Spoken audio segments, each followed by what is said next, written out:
ова издание, што презема Северна Македонија да се справи со лажните вести од Русија. А како дезинформациите можат да им наштетат на европските процеси на државата. Конференција во Вашингтон за дигитална трансформација. САД, Белата куќа со писмо до представничкиот дом, нема да учествува во неуставна истрага за импичмент на Трамп. Почнуваме веднаш, останете со нас. Поздрав од Вашингтон. Ова е ТВ журналот Ньюсфлеш на гласот на Америка на македонски. Јас сум Милена Ѓоргиевска. Обвинителството ја прошири истрагата за рекет за уште 4 лица и една фирма, вклучувајќи го и првоосомничениот Бојан Јовановски. Обвинителството најави дека осомничените денеска ќе бидат приведени, а ќе се бара притвор за едно лице. Неофицијално една од осомничените е пратеничката Фросина Ременски. А во светот, Турција го почна нападот во северниот дел на Сирија.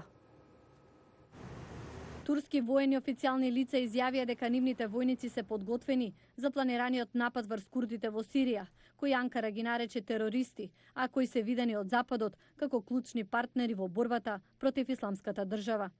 Турција вчера распореди артилерија покрај границата со Сирија, а курдски официјални лица објавија на социјалните медиуми дека дел од неа веќе била користена кон позиции на сириските демократски сили близу турската граница. Белата куќа најави дека нема да учествува во повиците за неуставна истрага за импичмент на председателот на САД Доналд Трамп. Адвокатот на Белата куќа испрати писмо до демократските лидери на представничкиот дом, вклучувајќи и до спикерката Ненси Пелоси, кои истражуваат дали Трамп го прекршил законот, барајќи од Украина да отвори истрага против демократскиот председателски кандидат Џо Бајден. Тројца научници ја добија Нобеловата награда за хемија за нивната работа во развој на литиум-јонската батерија. Москва не бира средства како да биде присутна во Северна Македонија, предупредуваат експертите. Државата пак подготви стратегија за кибернетска безбедност. Мики Трајковски на оваа тема. Хибридните закани ќе бидат се поприсутни во новото време, а трети сили ќе се обидуваат токму на овој начин, преку лажни вести и дезинформации да влијаат во внатрешните случувања во некои држави. Многумина во експертската јавност кога е во прашање Северна Македонија, ова го поврзуваат со официјална Москва, за која вела дека не бира средства да биде присутна на овие простори. Марк Лејти е директор на секторот за комуникација при Врховниот штаб на НАТО сојузничките сили во Европа. Она што го гледаме од Русија дека на неморален и аморален начин настапува на секаде низ светот, влијае врз голем број на избори, имаше влијание и во текот на референдумот, а влијаеше и врз изборите кои се одржуваа во Северна Македонија и навистина представува проблем со кој треба да се справиме. Знаеме дека Русија си има служено со разни средства и начини за да изврши влијание. И некои други се согласуваат со него. Имаме докази кои индицираат дека Русија влијае врз избори и други социјални и општествени настани, за да може да се разедини населението и што е можно подобро тие да влијаат врз него. Што треба да се направи?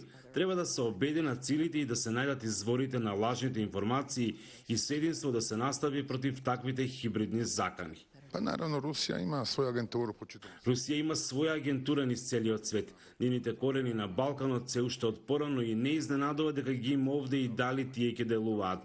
Нормално е дека ќе делуваат. Ние сме многу погодно подрачје за разни експерименти и хибридни војни.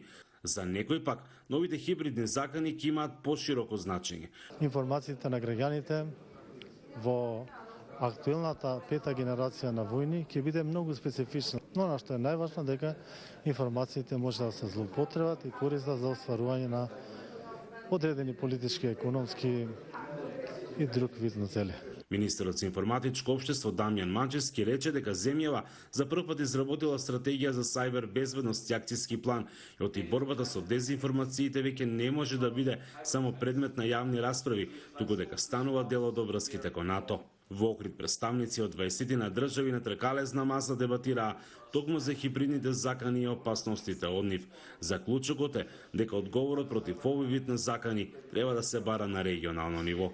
Од Охрид за гласот на Америка, Мики Трајковски.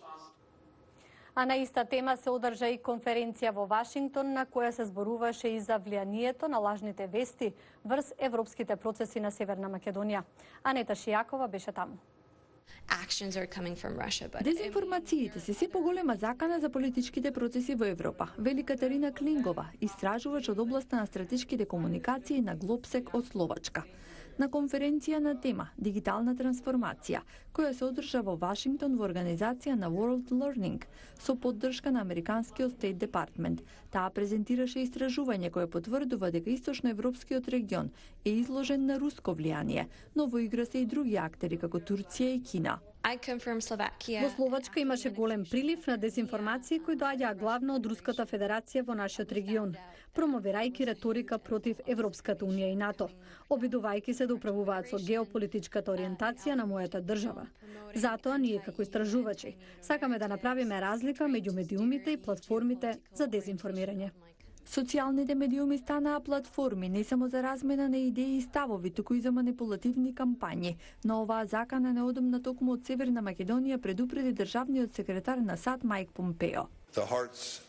Срцата и умовите на граѓаните на Северна Македонија треба да бидат водени од желбата за напредок, а не од руски ботови, тролови социјални медиуми.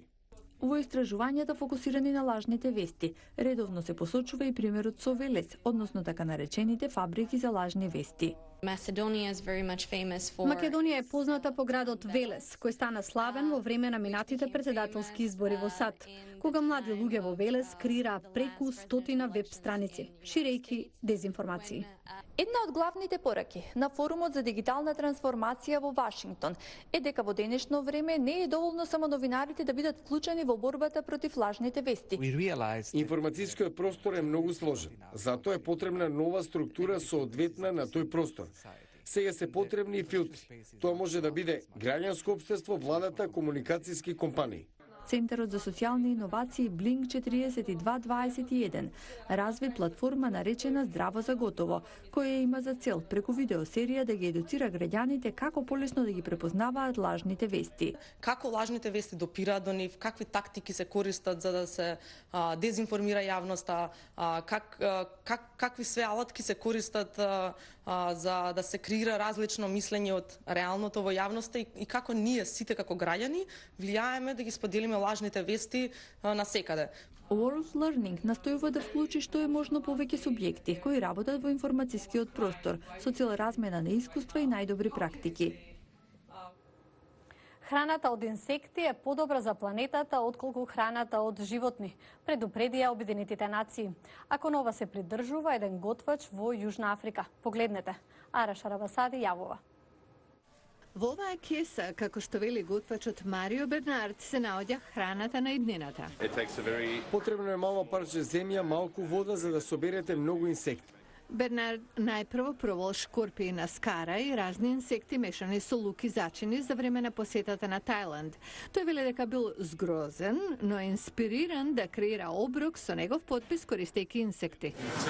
Нема вкус на инсекти, има вкус на пржен чипс зачинет.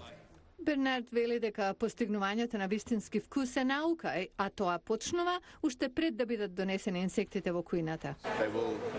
Вкусот доаѓа од тоа што го јадат. Ако јадат ѓубриво, таков вкус ќе имаат. Затоа треба да имаат посебен начин на исхрана. Научниците ја оценуваат храната од инсекти како одржлива, ефтина и богата со протеини, витамини, минерали. Во храната денес има многу хемикали и штетни за организмот. Ова е органска храна. Организацијата за храна и земјоделие при Обединетите нации е децидна. Одгледувањето инсекти за исхрана е подобро за планетата отколку одгледување добиток. Како што расте глобалното население, има се помалку обработливо земјиште, ова е храна за иднината. А ако ви се разбуди желбата да пробате инсекти, ресторанот на Бернард Insect Experience во Кейптаун е отворен. Благодарам што не гледавте. Пријатно до утре.